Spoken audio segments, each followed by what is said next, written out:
విషయ గ్రంథము 45వ అధ్యాయము 21వ వచనం నుంచి 25వ వచనం వరకు దీని వాక్యం చదువుతున్నాము. Page number 607.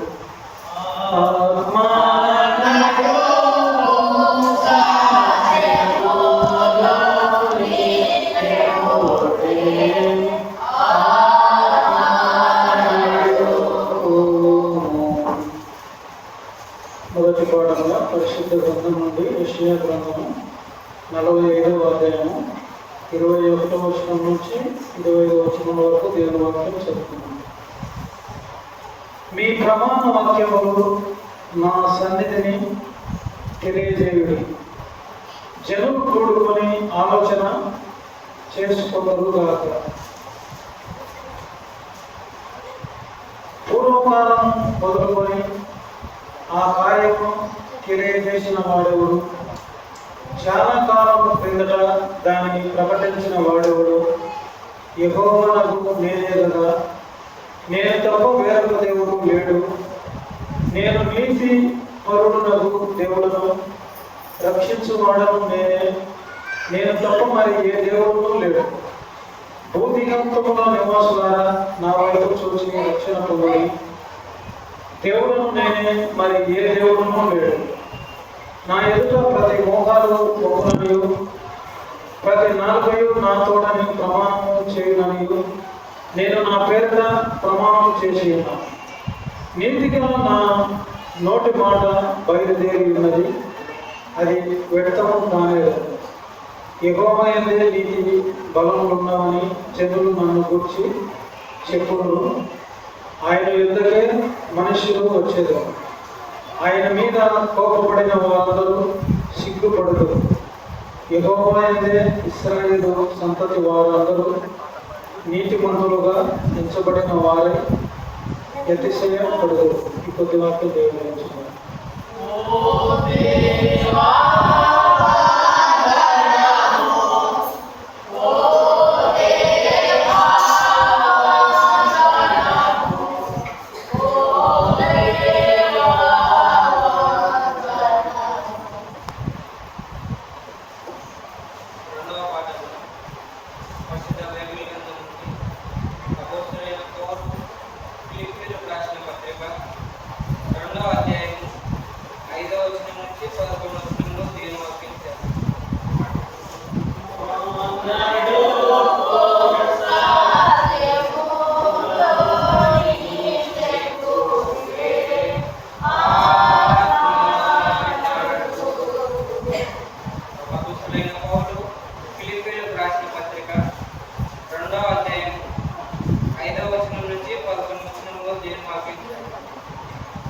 క్రీస్తు యేసునకు కలిగిన ఈ మనస్సు మీరును కలిగి ఉండుడి.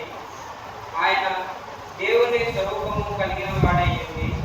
దేవునితో సమానముగా ఉండుట విడిచిపెట్టకూడని భాగ్యముని ఎంచుకొనలేదు. కానీ మనుషుల పోలికగా పుట్టి దాసుని స్వరూపమును ధరించుకొని తన్ను తానే రిక్తునిగా చేసుకొని, మరియు ఆయన ఆకారముందు మనుష్యుడుగా కనబడి మరణము పొందినంతగా, అనగా శిలువ మరణము పొందినంతగా విధేయత చూపిన వాడై తన్ను తాను తగ్గించుకొని, అందుచేతను పరలోకమందున్న వారిలో కానీ, భూమి మీద ఉన్న వారిలో కానీ, భూమి కింద ఉన్న వారిలో కానీ ప్రతి వాని మోకాలను యేసునామమున వంగునట్లును, ప్రతి వాని నాలుకయు తండ్రి అయిన దేవుని మహిమార్థమై యేసుక్రీస్తు ప్రభువుని ఒప్పుకొనున్నట్లును దేవుడు ఆయనను అధికముగా హెచ్చించి ప్రతి నామమునకు పైనామమును ఆయనకు అనుగ్రహించారు. ఈ కొద్ది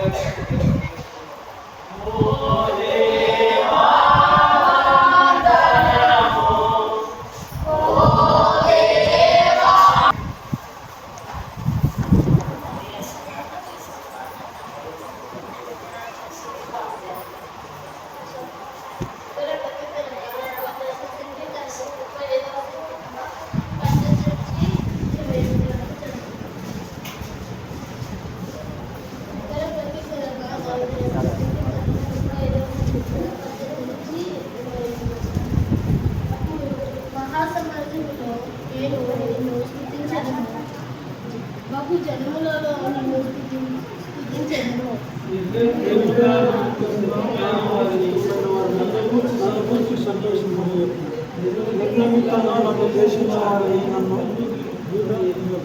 వారు సమాధానపు మాటలు ఆడుతున్నారు.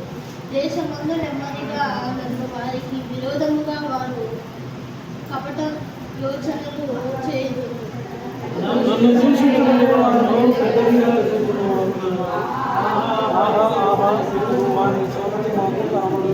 యెహోవా అది నీకే కనబడుతున్నది కదా, మౌనముగా ఉన్నాను. నా ప్రభువా నాకు ధైర్యముగా ఉన్నాను.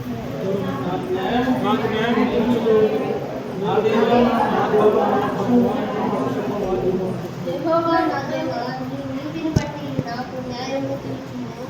నన్ను బట్టి వారు సంతోషపడుగాక.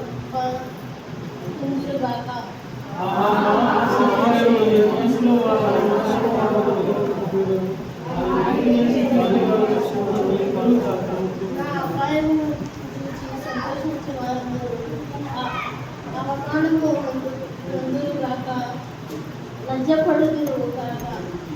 నా మీద అతిశయపడు వారు సిగ్గుపడి కీర్తిని పాల్గొందురుగాక.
పరిశుద్ధ పరిశుద్ధి ఎమాసు అట్ట 20వ అధ్యాయం 24వ వచనం నుంచి 29వ వచనం వరకు చదవండి.